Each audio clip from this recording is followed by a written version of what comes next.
የሚመስል ማንም የለም የለም። ተናገሩ። ያንተ ቤት ያንተ ፊት የምቆም ሰው አይደለሁም፣ ግን ፍቅር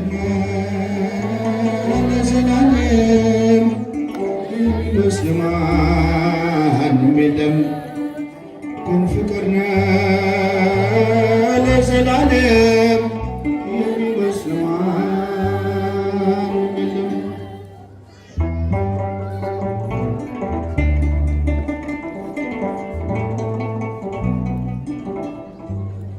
ቃል ኪዳንን አክባሪ ታማኝ ነው መሐሪ የማልከውንም መሐላ አትረሳም አትልም ችላ። መካሪ ድንቅ መምህሬ ላንተው ነው ዜማ መዝሙሬ። ፍቅር ነህ ከአባትም በላይ የሰማይ የምድር ሲሳይ። ያንተ ቤት ያንተ ፊት ድምፃችሁን ከፍ አድርጉ። የምቆም ሰው ግን ፍቅር ለዘላለም የሚመስል ማንም የለም፣ ግን ፍቅር ለዘላለም የሚመስል ማንም የለም። ያንተ ቤት ያንተ ቤት ያንተ ፊት የምቆም ሰው ግን ፍቅር የሚመስል ማንም የለም፣ ግን ፍቅር ለዘላለም የሚመስል ማንም የለም። ጸሎቴ ቢሆን ለወረት ጎደሎ ቢሆን የኔ እምነት ባረከኝ እኔን ከሰማይ በደል ጥፋቴንም ሳታይ። ቀባኸኝ ጠርተኸኝ ከዱር ሰጠኝ ከፍ ያለ ወንበር። ሳይኖረኝ አንድም በጎነት ባረከኝ በእጅ በረከት። ያንተ ቤት ያንተ ፊት የምቆም ሰው አይደለም። ድምፃችሁን ከፍ አድርጉ። ግን ፍቅር ለዘላለም የሚመስል ማንም የለም፣ ግን ፍቅር ለዘላለም የሚመስል ማንም የለም።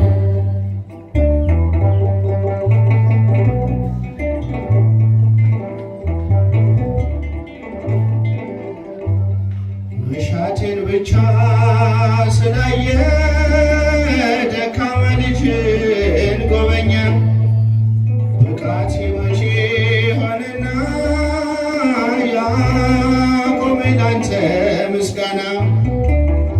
አንኳኩ ስላልክ አንኳኳው፣ ጠይቁ ስላልክ ጠየቅኩኝ። ከፍተሃል በርህን ለኔ የታመንኩበት መድኔ። ያንተ ቤት ያንተ ቤት ያንተ ፊት። ወንዶች ድምፃችሁን ከፍ አድርጉ። የምቆም ሰው አይደለም፣ ግን ፍቅር ለዘላለም የሚመስል ማንም የለም፣ ግን ፍቅር ለዘላለም የሚመስል ማንም የለም። ያንተ ቤት ያንተ ቤት ያንተ ፊት ግን ፍቅር ለዘላለም የሚመስል ማንም የለም፣ ግን ፍቅር ለዘላለም የሚመስል ማንም የለም። እያጨበጨባችሁ እንዘምራለን። እንዲህ እናምናለን እንታመናለን፣ እንዲህ እናምናለን እንታመናለን እናምናለን። አብ ወልድ መንፈስ ቅዱስ አንድ እግዚአብሔር ብለን አብ ወልድ መንፈስ ቅዱስ አንድ እግዚአብሔር ብለን እንዲህ እናምናለን እንታመናለን። እንዲህ እናምናለን እንታመናለን። አብ ወልድ መንፈስ ቅዱስ አንድ እግዚአብሔር ብለን አብ ወልድ መንፈስ ቅዱስ አንድ እግዚአብሔር ብለን የእግዚአብሔር ፍቅሩ ይሰፋል ይረቃል ልጁን እስኪሰጠን እንዲሁ ወዶናል። በደብረ ታቦር ላይ እርሱን ስሙት ያለው በመዝሙር ለቃኘን ምስጋና ይድረሰው። በደብረ ታቦር ላይ እርሱን ስሙት ላለው በመዝሙር ለቃኘን ምስጋና ይድረሰው። እንዲህናለን እንታመናለን። አብ ወልድ መንፈስ ቅዱስ አንድ እግዚአብሔር ብለን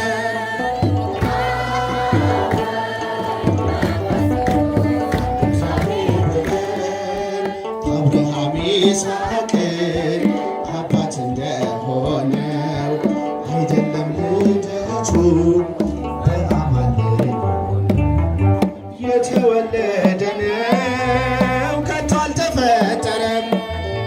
ከአባቱ ጋራ ቅድመ ዓለም የኖረ የተወለደ ነው ከቶ አልተፈጠረም። ከአባቱ ጋራ ቅድመ ዓለም የኖረ እንዲህ እናምናለን። ዘምሩ እንዲህ እናምናለን እንታመናለን። አብ ወልድ መንፈስ ቅዱስ አንድ እግዚአብሔር ብለን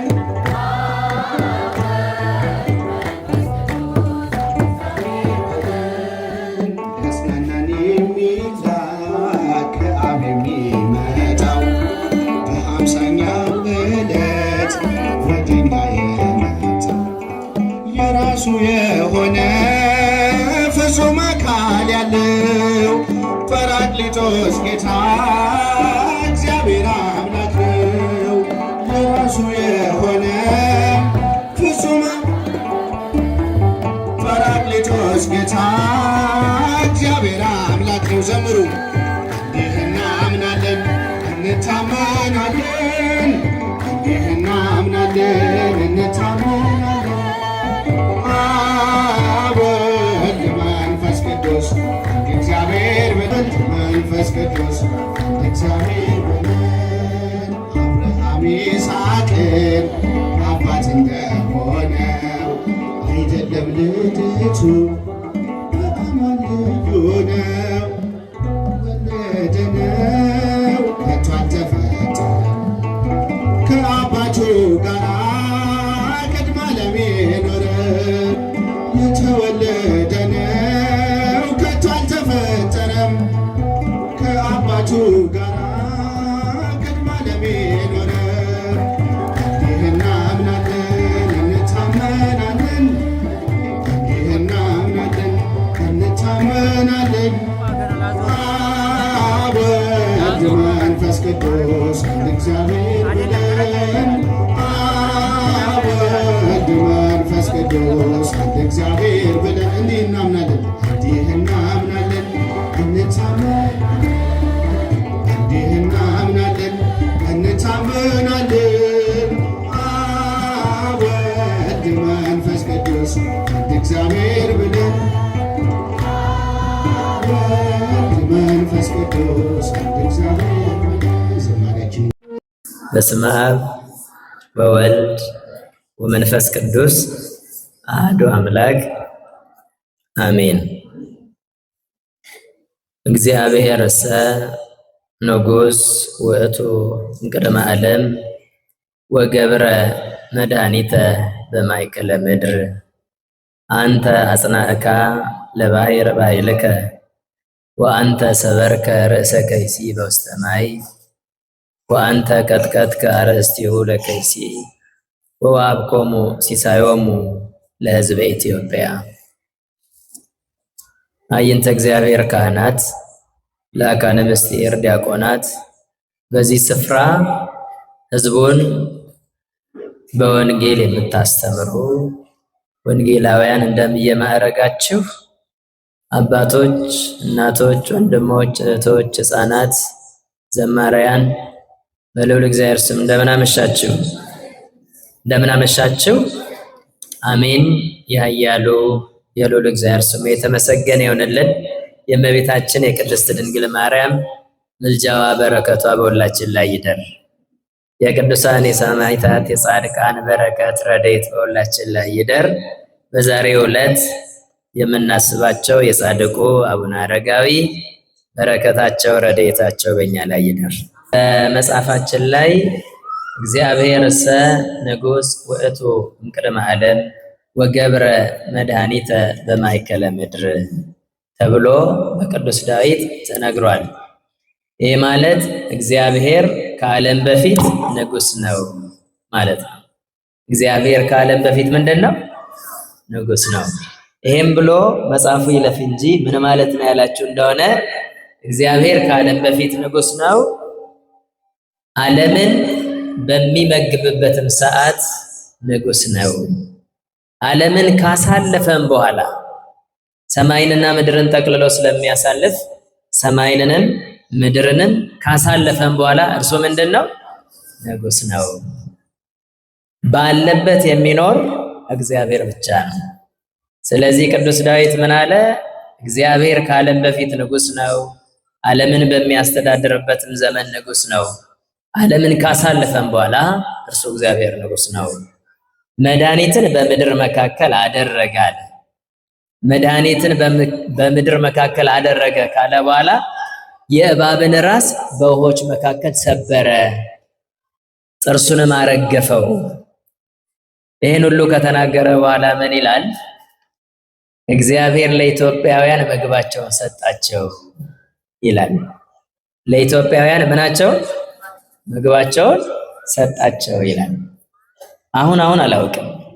ድሮ ግን ረሃብ ተብሎ ሲመጣ ኤግዛምፕል የሚያደርጉት ኢትዮጵያ ብለው ያስቀምጣሉ። እነዚህ ነጮቹ ረሃብ ብለው ሲያስቀምጡ የኢትዮጵያን ሕዝብ ረሃብተኛ ብለው ለማስቀመጥ ኢትዮጵያን እንደ ምሳሌ ያስቀምጣሉ። እነሱ ይሄን ያስቀምጡ እንጂ መጽሐፍ ግን የሚናገረው ለኢትዮጵያ ሕዝብ ምግቡን ማን ይሰጣል? እግዚአብሔር ይሰጣል።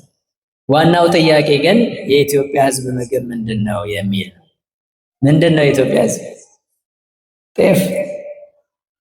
ጤፍ ነው።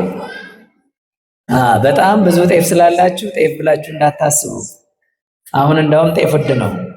የኢትዮጵያውያን ምግብ የእግዚአብሔር ቃል።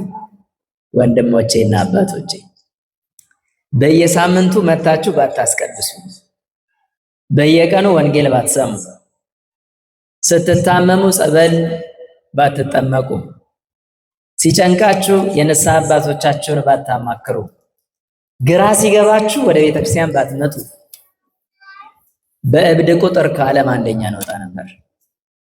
እግዚአብሔር ስለወደደን ስናዝን የምታጽናናን ቤተክርስቲያን፣ ስንቸገር ከችግራችን የምታላቅ ቤተክርስቲያን፣ ሲጨንቀን ከጭንቀታችን ነፃ የሚያወጡ አባቶችን በምድር ላይ መድኃኒት አድርጎ ቤተክርስቲያንን ተከለ። መድኃኒት ኢየሱስ ክርስቶስ ነው። የምናገኘው በቤተ ክርስቲያን ነው። የቤተ ክርስቲያን ራስ ክርስቶስ ስለሆነ ስለዚህ የሚያድን እርሱ ብቻ ነው። ወንድሞቼና አባቶቼ እዚህ ውስጥ ያላችሁ ወጣቶች በደንብ ስሙን። እግዚአብሔር ከዓለም በፊት ንጉሥ ነው፣ ለዘላለም እሱ ንጉሥ ነው። የማይቀየር በቦታው ለዘላለም የሚኖር ምድርን የሚያሳልፍ ሰማይንን የሚያሳልፍ አዲሷን መንግስት የሰራ ሰውን ለዘላለም የሚያኖር የሚሾመው የሌለበት ሁሉን እየሾመ ደስ የማያሰኘውን እየሻረ የሚኖር አምላክ የማይለወጥ አምላክ ባለጸጎች ስለሆናችሁ የማያቀርብ፣ ድሆች ስለሆናችሁ የማያርቅ፣ ባለስልጣናት ስለሆናችሁ የማይፈራ፣ ተራ ሕዝብ ስለሆነ ደግሞ የማይንቅ እሱ እግዚአብሔር ብቻ ነው። እዚህ ጉባኤ ውስጥ ያላችሁ ሰዎች ዛሬ ባለጸጎች፣ ነገ ድሆች፣ ዛሬ ጤነኞች፣ ነገ በሽተኞች፣ ዛሬ መዓዛችሁ በጣም የሚስብ ነገ ሽታችሁ የሚገፈትር ሰው በመሆናችሁ ብቻ ሁሉ ነገር ይፈራረቅብናል። ሰው ስለሆነ ባለበት ስፍራ የሚኖር እርሱ ማን ብቻ ነው? እግዚአብሔር ብቻ ነው። ስለዚህ ነው እግዚአብሔር ከዓለም በፊት ንጉሥ ነው ብሎ ያስቀመጠው። እስከ ዘላለምም እርሱ ንጉሥ ነው። እሱን ልንሰማ ነው እዚህ ስፍራ የምንመጣው። ጉባኤ ሲዘጋጅ ስጋችን ደስ ብሎት ሲበላ እንደሚወፍር፣ ሲጠጣ እንደሚሰክር፣ እንደሚደሰት፣ ሲለብስ ደስ እንደሚሰኝ ነፍሳችን ይህንን የእግዚአብሔርን ቃል ትጠማለች፣ ትራባለች። ይህንን ለመስጠት ወደ ቤተ ክርስቲያን እንመጣለን። ልክ የእግዚአብሔርን ቃል ስንሰማ ሰላም ይሰማናል። ወንድሞቼ ይህን ሰላም እንዳናጣ እግዚአብሔር ይርዳን። የዛሬው ትምህርታችን ርዕስ ከኔ ጋር እኔ የምለውን በሉ፣ ከኔ ጋር በሉ፣ ከኔ ጋር የማያከማች ይበትናል። እስቲ በሉ ከኔ ጋር እንደገና፣ ከኔ ጋር የማያከማች ይበትናል። በማቴዎስ ወንጌል ምዕራፍ 12 ቁጥር 30 ጀምሮ አንብቡ፣ ታገኙታላችሁ። እናንተ ግን ከቁጥር 1 ጀምራችሁ አንብቡ። እዚያ ላይ ቀጥታ ይህን ቃል የተናገረው ጌታችን መድኃኒታችን ኢየሱስ ክርስቶስ ነው። ከኔ ጋራ የማያከማች ሰው ይበትናል። ምን እንደሚያከማች እናያለን አብረን። ግን መጽሐፉን ስናነበው ክርስቶስ ከቅድስት ድንግል ማርያም ከሰማይ ሰማያት ወርዶ ከድንግል ማርያም ሳይወለድ በፊት ሰው በጨለማ ይኖር ነበረ። በዚህ ዓለም ላይ የሚኖር ሰው በሙሉ በስጋው ሳይደላው በነፍሱ ሰይጣን ወቅቶት ነፍሱን አስጨንቆ ይኖር ነበር። አንዳንድ መተርጉማን ሲጽፉ እንዲህ ብለዋል። ክርስቶስ ከመወለዱ በፊት ፀሐዩን በሰማይ ያለችዋ ፀሐይ እንኳ ብርሃኗን ስትሰጥ ሙሉ ብርሃን አትሰጥም ነበር። ሰው በሕይወቱም በጨለማ ይኖራል፣ በትክክልም በጨለማ ውስጥ ተዘፍቆ ይኖር ነበር። ፍቅር የለም፣ ደም ያፈሳል፣ እርስ በራሱ አይዋደድም። ምክንያቱም የእግዚአብሔር ፍቅር በሕዝቡ መካከል ስለሌለ እግዚአብሔር ከሰው ጋራ ተቆራርጦ የነበረበት 5500 ዘመን። በዚያን ጊዜ እነ ሙሴ አሉ፣ እነ አብርሃም አሉ፣ እነ ኤልያስ አሉ፣ እነ ኤልሳ አሉ፣ በጣም በርካታ ነቢያቶች አሉ። እነሱም እንኳ እያሉ ግን ራሳቸውን ማዳን አልቻሉም። ሲሞቱ የሚሄዱት ወደ ሲኦል ነው። ሁሉም ሰው የሚሄደው ወደ ሲኦል ነው። ሲሞት ነፍሱ የምትገባው ወደ ሲኦል ነው።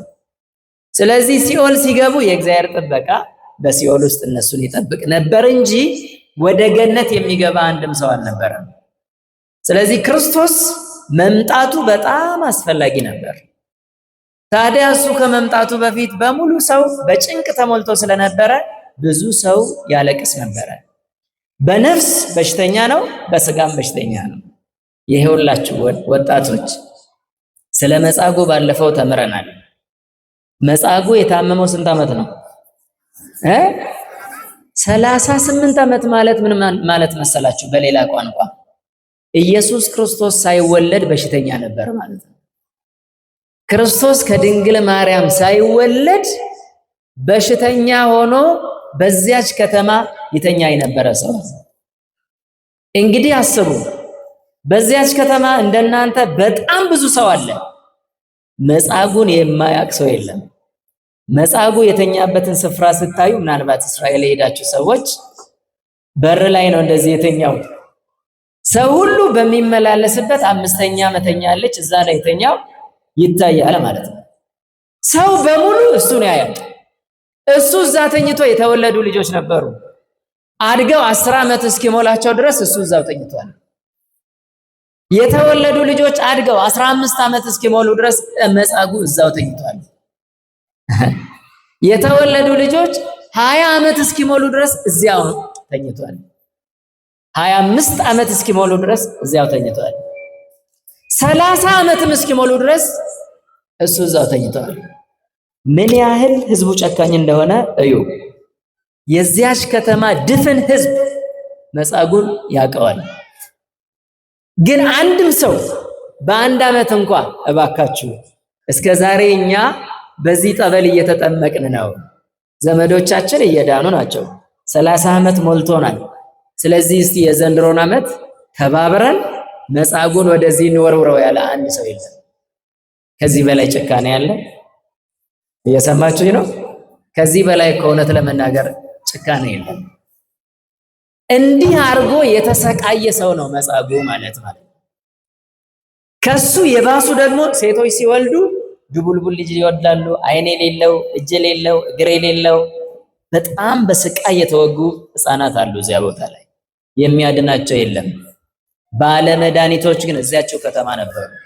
መድኃኒት ሸጠው የሚተዳደሩ ብዙ ባለ መድኃኒቶች ነበሩ። ግን በገንዘብ ካልሆነ በስተቀር በነፃ መድኃኒት የሚሰጥ ሰው አንድም ሰው አልነበረም። አሁን በምድር ላይ እንዳሉት ሆስፒታሎች ማለት ነው። የእናንተ መዳንና አለመዳን ዶክተሩንም ባለ ሆስፒታሎቹንም ጉዳይ አይሰጣቸውም። የነሱ ጉዳይ ምንድነው ያላቸው እንደሆነ ገንዘብ መሰብሰብ ነው። እናንተ ገንዘብ ሳትከፍሉ ካርድ ሳታወጡ ጭንቅ መጥቶ እዚያ በራፍ ላይ ብትወርቁ አንድ ሰው ዞር ብላችሁ በቃ ካከምነው በኋላ ገንዘብ እንቀበላለን የሚል አንድም ሰው አታገኙ። ስለዚህ ገና ትራንስፈር እስካልተደረገ ድረስ አትገቡ። ገንዘብ ገና ትራንስፈር እስኪደረግ ብዙ ሰው ይሞታል፣ ያልቃል። ደግሞ ይሄ በዜና ብዙን አይተናል። አያችሁ፣ መድኃኒት እያላቸው መድኃኒት አይሰጡም። ያው እውነተኛ ማዳኑን የማይታወቅ መድኃኒት በምድር ላይ ያለው መድኃኒት ክርስቶስ በሚመጣበት ዘመን ሰው ሁሉ እያለቀሰ እያነባ፣ በተለይ ድሃው እንባውን እያጎረፈ ተስፋ ይጠብቃል። ባለጸጎች ግን ሄደው ገንዘባቸውን እየሰጡ ይታከማሉ። ወንድሞቼና አባቶቼ እነሱ ገንዘብ ይስጡ እንጂ መዳን ግን ፈጽሞ መዳን በዚያን ዘመን አልነበረም። ግን በጣም ብዙ ባለመድኃኒቶች ከተማ ውስጥ ነበሩ። ቅጠል እየበጠሱ የሚያበሉ፣ ቅጠል እየጨመቁ የሚያጠጡ፣ ደግሞም በብብት ስር የሚያስሩላቸው ብዙ ባለመድኃኒቶች ነበሩ፣ እናውቅላቸዋለን የሚሉ። ስለ ህዝቡ ግን ስለ ህዝቡ መዳን የማይጨነቁ ነበሩ። ገንዘብ የሌለው ሰው መታከም አይችልም። በዚህ ሰዓት ነው እንግዲህ ክርስቶስ ብቅ ያለው። ሲመጣ ከ30 ዓመት በኋላ ሲመጣ በምድር ላይ 3 ዓመት ከ3 ወር ነው ክርስቶስ ያስተማረው። የመጀመሪያው ስራ ነፍሳቸውን ነፃ ማውጣት ነበር። ሰው በነፍስ ታሞ ስለነበረ፣ ኃጢአተኞች ስለነበሩ፣ ሰይጣን ነፍሶቻቸውን ወግቶ ስለነበረ የክርስቶስ የመጀመሪያው ስራ ወንጌል እየሰበከ የእግዚአብሔር መንግስት ቀርባለች ንስሐ ግቡ እያለ እየሰበከ ሰዎችን ከኃጢአት ነፃ ማውጣት ነበር። ግን ሰዎች በነፍስ ነፃ ይውጡ እንጂ በስጋ ተይዘው ነበር። ስለዚህ ክርስቶስ እነሱን እፍ እያለ ማዳን፣ እየፈወሰ እየዳሰሰ ማዳን፣ እንትፍ እያለ ማዳን ጀመረ በነፃ። ባለጸጎች ናቸው ብሎ ብር አይቀበልም። ድሆች ናቸው ብሎ ሂዱ አይልም። ባለስልጣናት ናቸው ብሎ ነው አይልም። ተራ ህዝብ ነው ብሎ አይገፈትርም። ለሁሉ እኩል ደረሰ። ይሄውላችሁ ክርስቶስን ሲከተሉ የነበሩት የሰዎች ብዛት ይልና 5 ገበያ የሚያህል ህዝብ ነበረ ይልና አንዱን ገበያ 1000 እያደረገ ይሰጥ ነበረ። ስለዚህ ያ ሁሉ ህዝብ ክርስቶስን ይከተላል። ከነሱ መካከል ነች አንዷ ሴት 12 ዓመት ደም ሲፈሳት የነበረች። በህሊናዋ ምን ብላ ታስብ ነበር? ክርስቶስ መናገር አይደለም እንዲዳስሰኝም አይደለም፣ እኔ ግን ሄጄ ልብሱን ጫፉን ብቻ በህዝብ መካከል ተሽሎክልኬ ነካ ባረግ እድናለሁ በቃ ብላያም ታምን የነበረው።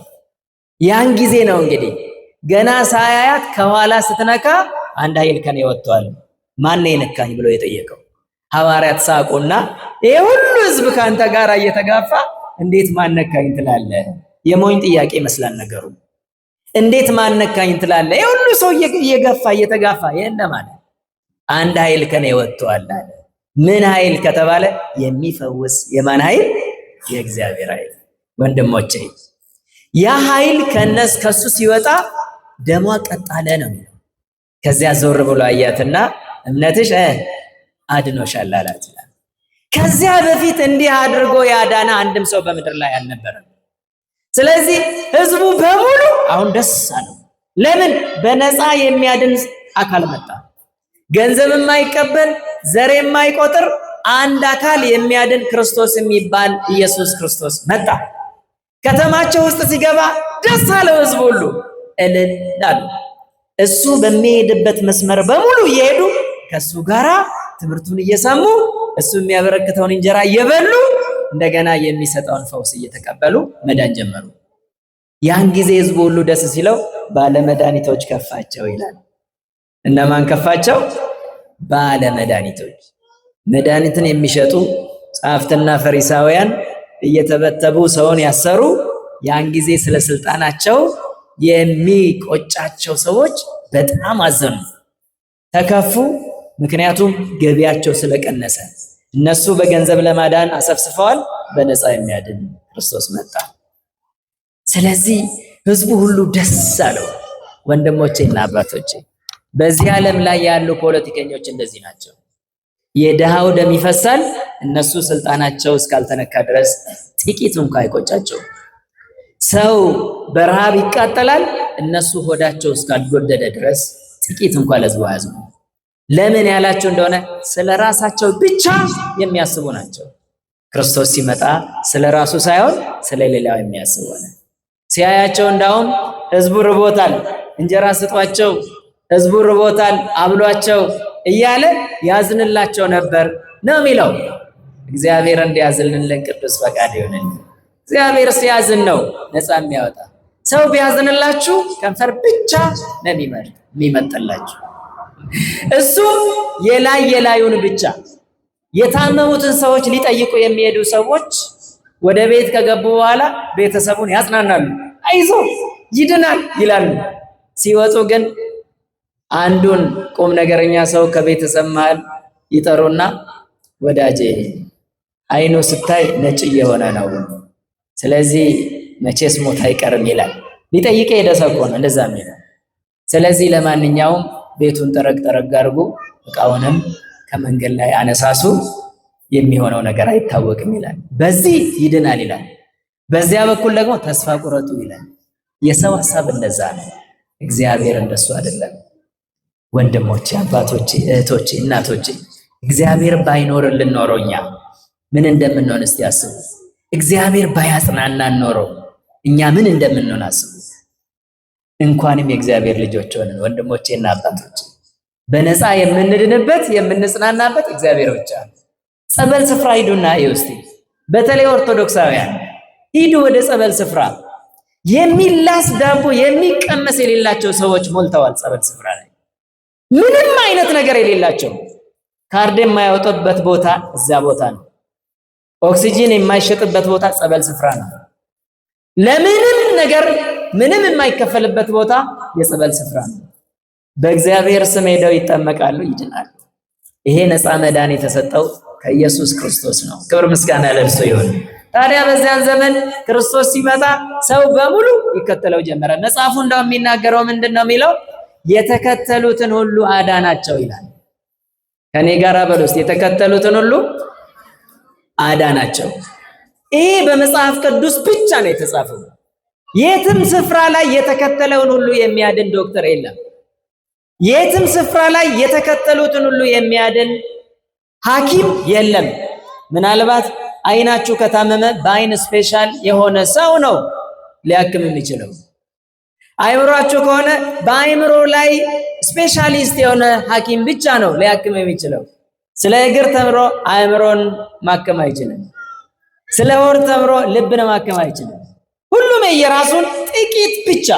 ክርስቶስ ግን የሚሄዱትን ሁሉ ዳን እያለ የሚያድን ሆነ። ይሄ የሚያስደስት መሆን ሲገባው በጣም በርካቶቹ ግን ቅር አላቸው ይላል። በዚህ የተነሳ ህዝቡ ሁሉ ከእርሱ ጋር እየሄደ እየተከተለ ወደሚገባበት ቤት ሁሉ አብሮ መግባት ጀመሩ። አንድ ቀን ክርስቶስ ቤት ውስጥ እያለ ሰው በሙሉ ገብቶ ሞልቶ ደጁ ሞላ። የታመመ በሽተኛ ተሸክመው የመጡ ዘመዳቸው የታመመባቸው ሰው ተሸክመው የመጡ ሰዎች መግቢያ ሲያጡ እንዲህ ነው የሚለው፣ ጣሪያ ላይ ወጥተው ነው የሚለው።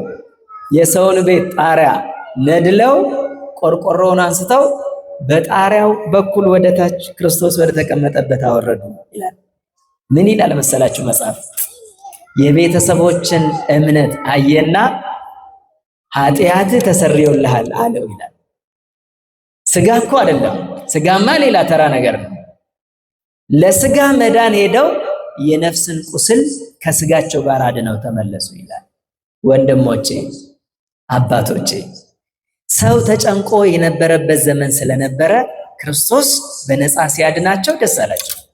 ያኔ ነው እንግዲህ ችግር የተፈጠረው። ክርስቶስ በሚያስተምርበት ቦታ በሙሉ እነዚህ ባለመድኃኒት የተባሉ ሰዎች እየተከተሉ ስህተት መፈለግ ጀመሩ። ምክንያቱም እሱ ካልታሰረ በስተቀር እነሱ ነፃ መውጣት አይችሉም። እሱን አሳስረው እነሱ እንደገና በሕዝብ ላይ ሊነክሱ ፈለጉ ማለት ነው። ስለዚህ በትምህርቱ ውስጥ ያለውን ስህተት መፈለግ ጀመሩ። ለምን? ነፃ እያዳነ ስለሆነ፣ ገንዘብ ስለቀረባቸው። ከዚያ በኋላ በየትምህርቱ ሁሉ ሲከተሉ ክርስቶስ ምንም አይነት የስህተት ትምህርት፣ የኑፋቄ ትምህርት የለውም። በወንጀል የሚያስይዝ ትምህርት የለውም። ስለዚህ ግራ ገባቸው። አሁን አንዲት ነገር ፈለጉ። ምን አሉ? ሰንበትን የሻረ በእነሱ ሀገር ይቀጣል። ስለዚህ እሱን መጠበቅ ጀመሩ። ሌላ ቀን ያድን ችግር የለውም፣ በሰንበት ካዳነ ግን በሰንበት ስራ ሰራ ብለን እናስይዘዋለናል። እየሰማችሁኝ ነው? ግን መጻጉዕ የዳነው በሰንበት ቀን ነው። መጻጉዕ 38 ዓመት ሙሉ እዛ የተኛው ሰው በሰንበት ቀን ድኖ ክርስቶስ ምንድን ነው ያለው? መዳን ትወዳለህ ወይ ብሎ ጠየቀው ይላል። ስንት ዓመት የተኛ ሰው? 38 ዓመት የተኛውን ሰው መዳን ትወዳለህ ወይ ብሎ ሲጠይቀው ቀልድ ይመስላል። ከዚያ በኋላ አዎ እኔማ መዳን እፈልጋለሁ፣ ግን ምን የለኝም አለ፣ ሰው የለኝም አለ። ብዙ ሰው ባጠገቡ እያለ ያ ሁሉ ከተማ ያ ሁሉ ህዝብ በከተማ ውስጥ እያለ ሰው የለኝም አለ። አንዳንዴ እንደዛ ነው የምትሆኑት። በጣም ብዙ ዘመዶች ይኖሯችኋል። አንድ እንኳን እናንተን አንድ እንጀራ የሚያጎርሳችሁ ሰው ታጣላችሁ። በጣም ብዙ በርካታ እንደ ሀብታም የሆኑ ዘመዶች ይኖሯችኋል። ጫማችሁን የሚቀርይላችሁ አንድ ሰው ታጣላችሁ። በጣም ብዙ ጓደኞች ይኖሯችኋል። ግን አንድ እንኳን ስለእናንተ ተጨንቆ ችግራችሁን የሚሰማ ሰው አንድ ታጣላችሁ።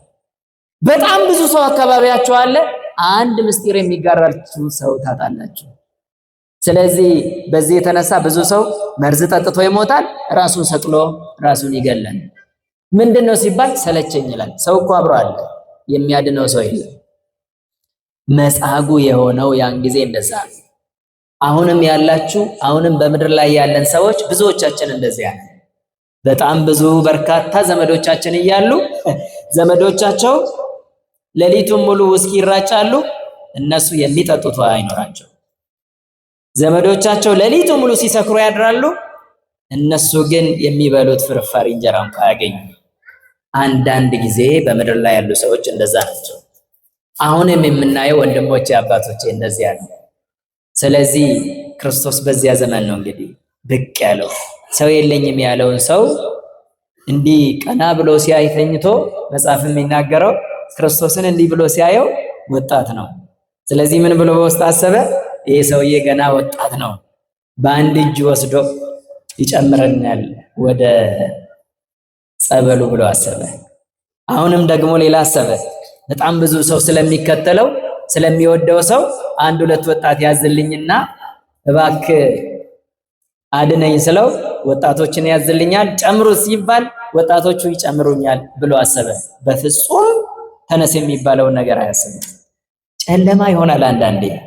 በተለይ ከፍተኛ የታመማችሁ ሰዎች፣ በጣም ከባድ በሽታ ሲያማችሁ የምትድኑ እስከማይመስላችሁ ድረስ ትደርሳላችሁ።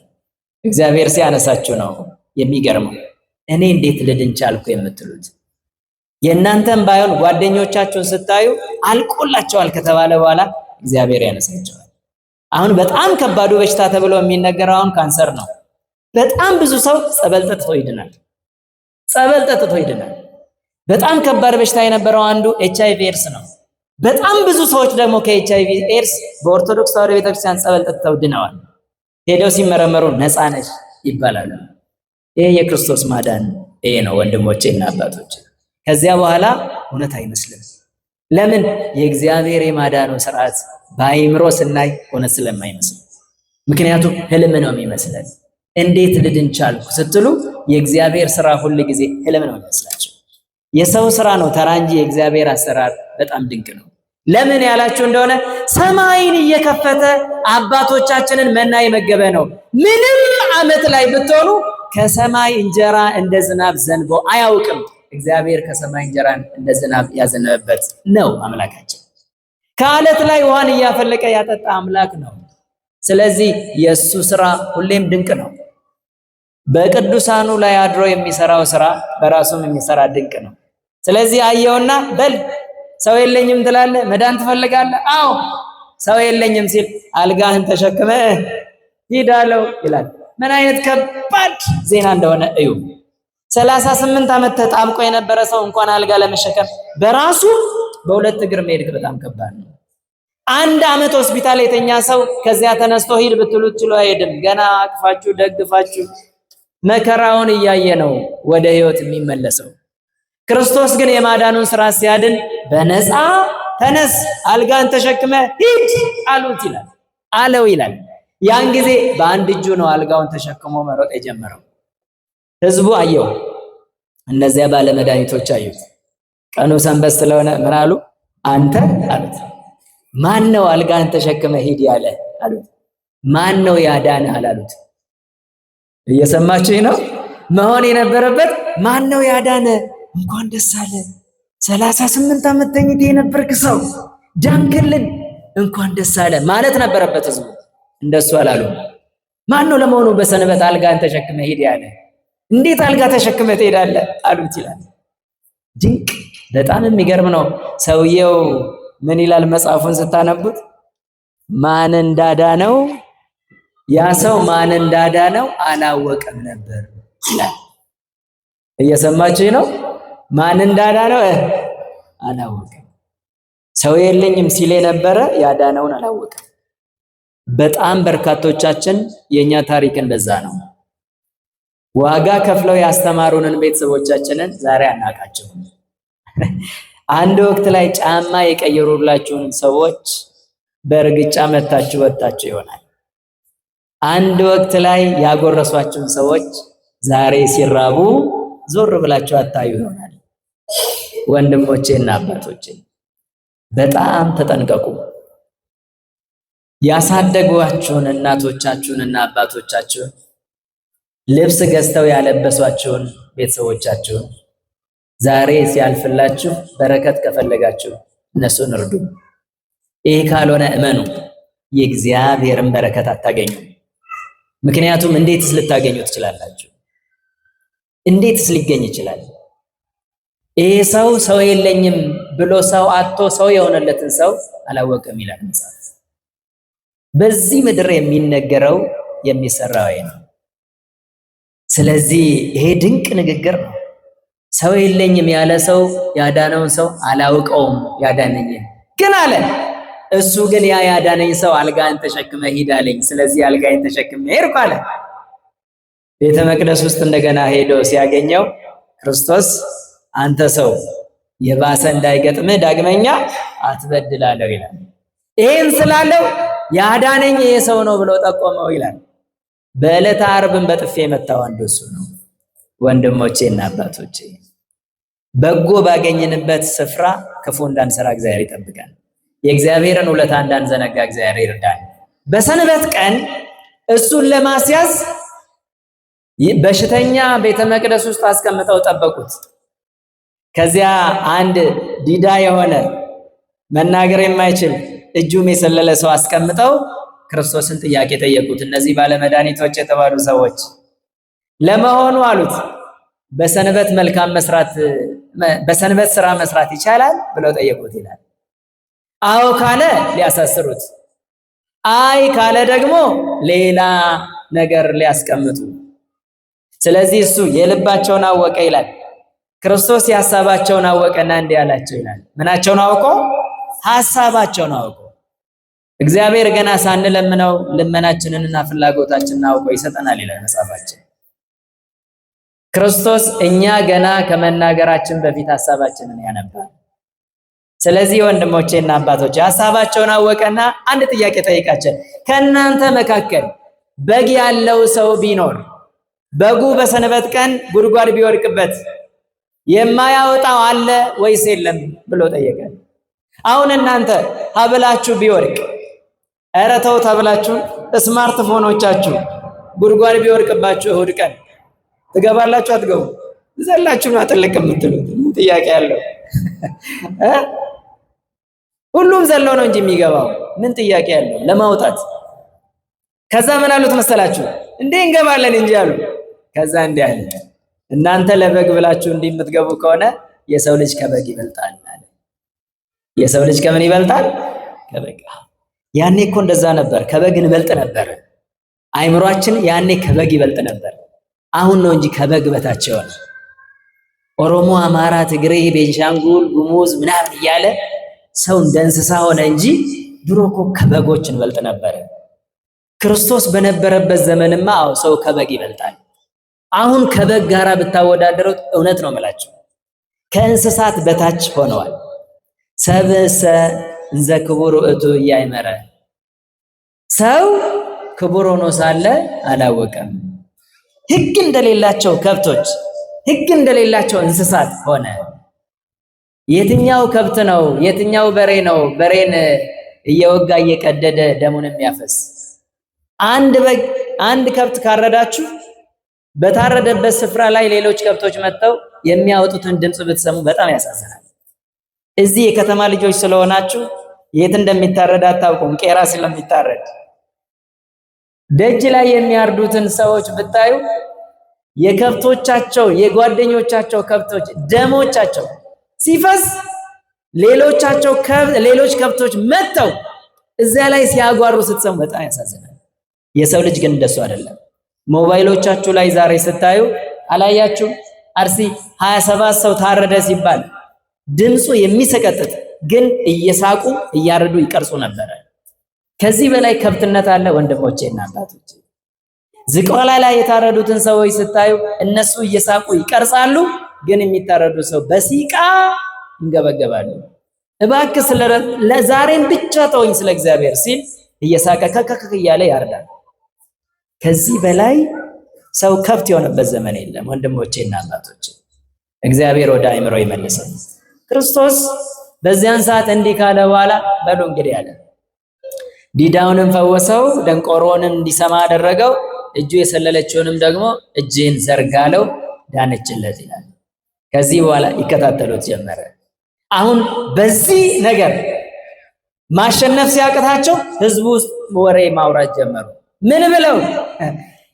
ሰይጣን ያደረበትን አንድ ሰው ወደሱ ሲያመጡ ሰይጣኑን ልቀቅ ብሎ ካስለቀቀ በኋላ እሱን ሲያዩ ሄዱና እንዲህ አሉ።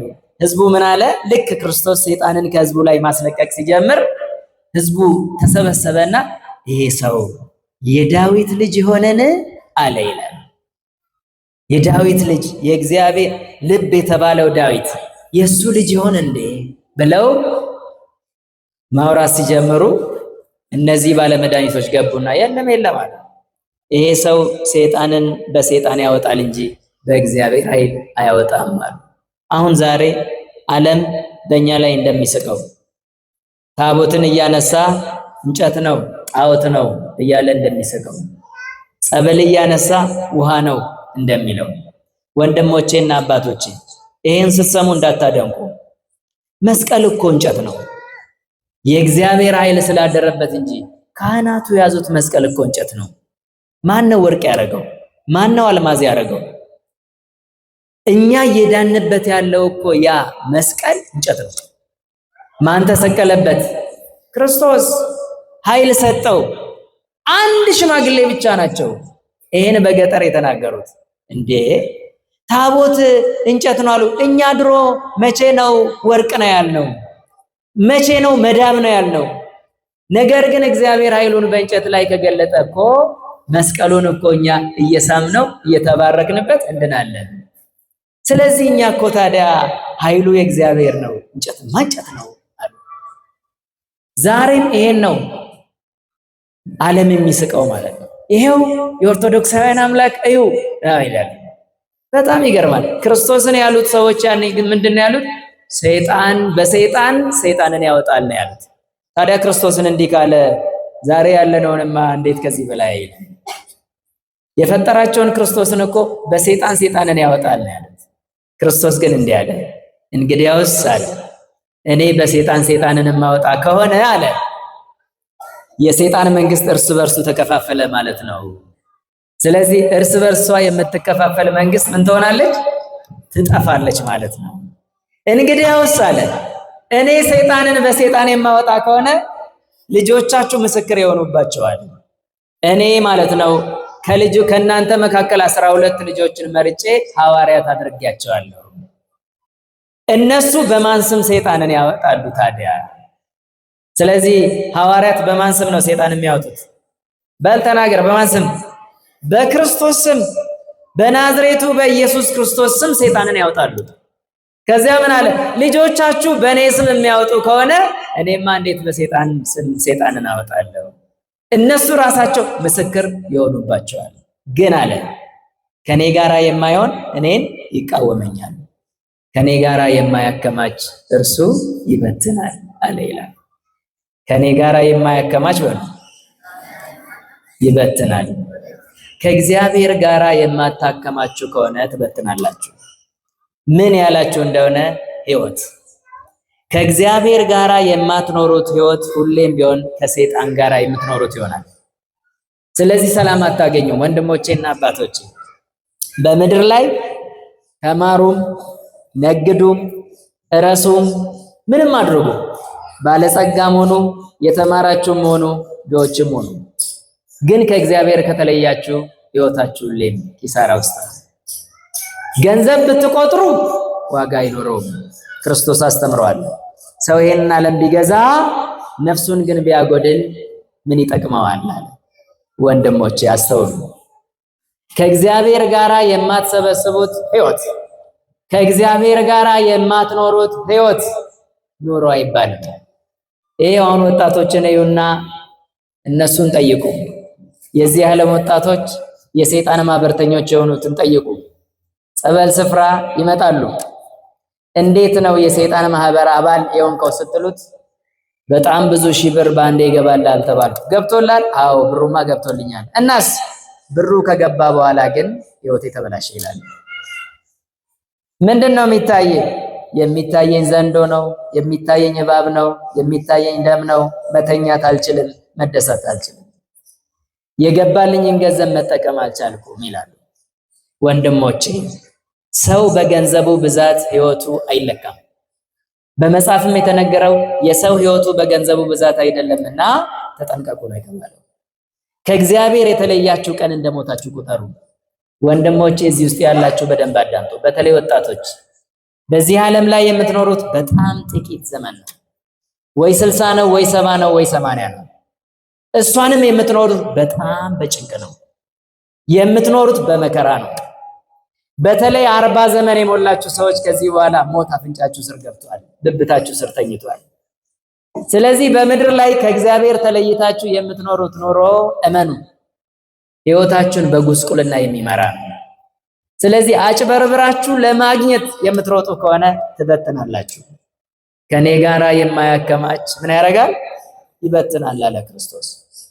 ሱቅ እየነገዳችሁ ከምትነግዱበት ንግድ ላይ በሚዛን የምትሰርቁ ከሆነ እመኑ የእግዚአብሔር በረከት ከእናንተ ይለያል።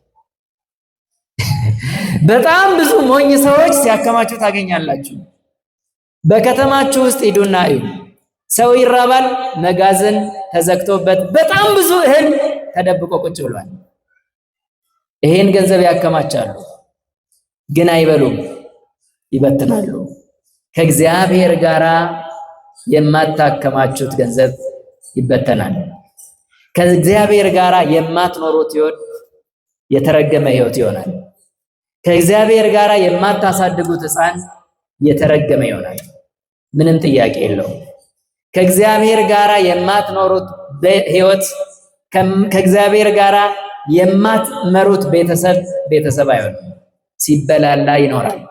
ስለዚህ ክርስቶስ የተናገረው ከኔ ጋራ የማያከማች ይበትናል አለ። በዚህ ስፍራ ያላችሁ ወጣቶች፣ እናቶች፣ አባቶች በደንብ ስሙ። በየቦታው ቁጭ ብላችሁ የምትሰሙ ስሙ።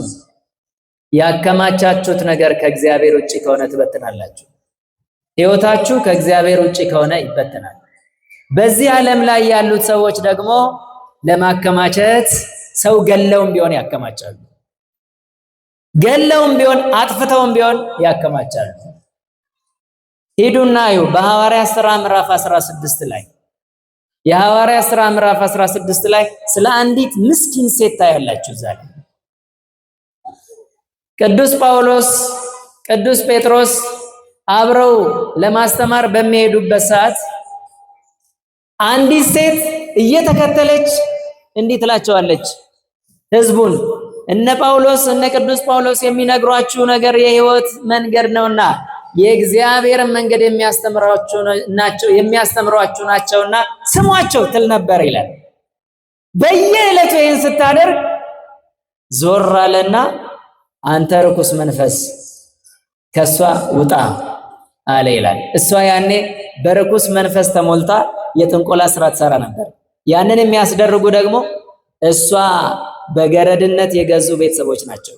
አሁን ዛሬ አዲስ አበባ ውስጥ እንዳለ ሕፃን ይሰርቃሉ፣ አይን ያወጣሉ፣ መለመኛ ያደርጋሉ። ሕፃን ይሰርቃሉ፣ ጆሮውን ይደፍኑታል፣ አይኑን ይደፍኑታል፣ ከዚያ በኋላ መለመኛ ያደርጋሉ። እንደዛ ነበር ያኔ የነበረችው ያቺ ገረድ ይላታል መጽሐፉ። እሷን በገረድነት የያዙት ቤተሰቦቿ፣ ገዢዎቿ በየቀኑ በጥንቁልና ስራ ላይ አሰማርተዋት በጣም ብዙ ገንዘብ ታመጣላቸው ስለነበረ ስለሷ መዳን አይፈልጉም ነበር ይላል። በጣም እኮ ብዙ ሰራተኞቻችን መማር የሚችሉ አይምሯቸው የሚሰሩ በደንብ አይምሯቸው የሚሰራ ሰራተኞቻችን እንዳይማሩ መከራ ውስጥ ከተናቸው ለዘላለም ገረድ እንዲሆኑ የምናደርጋቸው በጣም ብዙ ሰዎች አለን። ወንድሞቼ ይሄ በረከትን አያመጣም። ይሄ ከእግዚአብሔር በረከትን አያስገኝም። ሴትየዋ ነፃ ስትወጣ ዳነች ይላል መጽሐፍ። ዳነች በቃ ይላል። ዲያብሎስ ለቀቃት፣ ሰይጣን ለቀቃትና ደህና ሆነች ይላል። ወዲያውኑ እንዳዩ ቤተሰቦቿ መጡና እነ ቅዱስ ጳውሎስን አሰሯቸው ይላል። ለምን አዳናችሁ? ምክንያቱም ይላል መጽሐፉ በየቀኑ የሚያገኙት ገንዘብ ስለቀረባቸው ሄደው ከሰሱ። እሷ ትሙትም ትኑርም ጉዳያቸው አይደለም። ምን እስካገኙ ድረስ? ገንዘብ እስካገኙ ድረስ። በዚህ ዓለም ትልቁ ወንጀል ይሄ ነው ወንድሞቼና አባቶቼ። እግዚአብሔር የሚጸየፈው ትልቁ ነገር ይሄ ነው። ስለዚህ በአደባባይ የጎተቷቸው ይዘው ወይን ይከተቷቸው ይላል። ስላዳኑ ማለት ነው። ክርስቶስም የታሰረው ስላዳነ ነው። ምንም አይደለም። ያሰሩት ስላዳነ ነው። ወንድሞቼና አባቶቼ እነሱን አስረው ወደ ወይኒ ሲከቱ ነው የሚለው። እንዲያውም እንዲህ አሉ፣ እየጎተቱ እየደበደቡ ጳውሎስን ደብድበው ከጨረሱ በኋላ የወይኑን ሹም ጠሩና በል ወደ ጥልቁ ወስደ እሰራቸው፣ እግርና እጆቻቸውና እግሮቻቸውን በደም ጠፍራል። ከዚያ ይዘዋቸው ሄዱና በግንድ ላይ አጣብቆ አሰራቸው ይላል። በግንድ ላይ ያዳነውን ሰው ይቻልም እንደዚያ ነቻ። ቀማኛው ይሾምባታል፣ ደግሞ ደህናው ይታሰርባታል። ዓለም እንደዚህ ነው። በቃ እውነተኛው ሰው ይደበደባል፣ ሌባውና ውሸተኛው ይነግሳል። የዓለም ስራ እንደዚህ ነው። በቃ ያኔም በሐዋርያት ዘመን የተደረገ ይሄ ነው። እነ ጳውሎስን እዛ ጠፍረው ካሰሩ በኋላ ሰውየው በሩን ዘግቶ ተመልሶ ተኛ። የወይኒው ጠባቂ ማለት ነው። ሌሊት ላይ ከፍተኛ የመሬት መንቀጥቀጥ ተነሳ ይላል። የወይኒ ቤቱ ብርግድ አለ፣ ተከፈተ። በነ ጳውሎስ ላይ የነበረው እስራት በሙሉ ተፈታ ይላል። እየሰማችሁ ነው። በግፍ የሚታሰሩ ሰዎች እውነት ነው የምላችሁ እግዚአብሔር ከነሱ ጋር ስለሆነ ታስረው አይቀሩም። ከዛ እጃቸውም እግራቸውም ተፈታ። እነሱ ቁጭ ብለው እግዚአብሔርን በዝማሬ ያመሰግኑ ነበር ይላል። በምን ያመሰግኑ ነበር? አንተስ እሱን ተማራ፣ ሲጎልብህ እግዚአብሔርን አመስግን፣ ስትጠግብ እግዚአብሔርን አመስግን፣ ስታገኝ እግዚአብሔርን አመስግን። ማን ነው ከእናንተ መካከል እግዚአብሔርን የሚያመሰግን? ያለውም የለኝም ይላል፣ የጠገበውም ተርቤያለሁ ይላል፣ የሞላለትም ጎሎብኛል ይላል። እንዳያበድር ብድር እንዳይጠይቁት። ሁሉም ሰው እግዚአብሔርን የሚያመሰግን የታደለ ካልሆነ በስተቀር በዚህ ዘመን አብዛኛው ሰው አማሮ ነው የሚኖረው። እኛ ስናመሰግን እግዚአብሔር ይሞላል። ወንድሞቼ እና አባቶቼ አመስጋኞች እንድንሆን እግዚአብሔር ይርዳል። ያን ጊዜ ያ የወይኒው ጠባቂ ከተኛበት ብድን ሲል ወይኒው ቤቱ በሩ ተከፍቷል። ወዲያውኑ ሰይፉን መዘዘና እነዚያ እስረኞች አመለጡኝ ማለት ነው ብሎ ራሱን ሊገላ አሰበ ይላል። ጳውሎስ እንዲህ አለ፣ ተው እኛ አለን፣ ራስን እንዳትገድል፣ ክፉ ነገር እንዳትሰራ፣ እኛ አለን አላመለጥንም አለው ይላል። ያን ጊዜ ወዲያውኑ መጣና ሰገደላቸውና እንዲህ አለ ይላል፣ ጌቶቼ ሆይ ለመዳን ምን ላድርግ አለ ይላል። እስቲ በሉ ለመዳን ምን ላድርግ? ከዛ ምን አሉት? በኢየሱስ ክርስቶስ እመን አሉት። እኔ አምኛለሁ አለ። ወዲያውኑ እዚያው ወይኒ ውስጥ በኢየሱስ ክርስቶስ አምኖ ቤተሰቡንም አሳምኖ ከዚያ በኋላ እነሱ ካሳመኑት በኋላ ይዟቸው ወደ ቤቱ ገባና ምሳ ጋበዛቸው። መጨረሻው ምን ይላል? በእግዚአብሔር በማመኑ ደስ አለው ይላል። የነ ቅዱስ ጳውሎስ እስር ለነሱ ታስቦ ሳይሆን አንድ ነፍስ ከወይኒ እንድድን ነው። በወይኒ የነበረው ያ ሰው እንዲድን እግዚአብሔር ጳውሎስን ሲላስን ወደዚያ ከተታቸው። ወንድሞቼና አባቶቼ የሆነ ችግር ሲመጣ እግዚአብሔር በዓላማ ነው። ከእግዚአብሔር የሚመጣ ከሆነ ነገር ሁሉ ለበጎ ሊደረግ እናውቃለን ይላል። ከኔ ጋር ያላከማቸ ምን ያደርጋል? እንዳንበተን እግዚአብሔር ይርዳል። ወስብሐት ለእግዚአብሔር።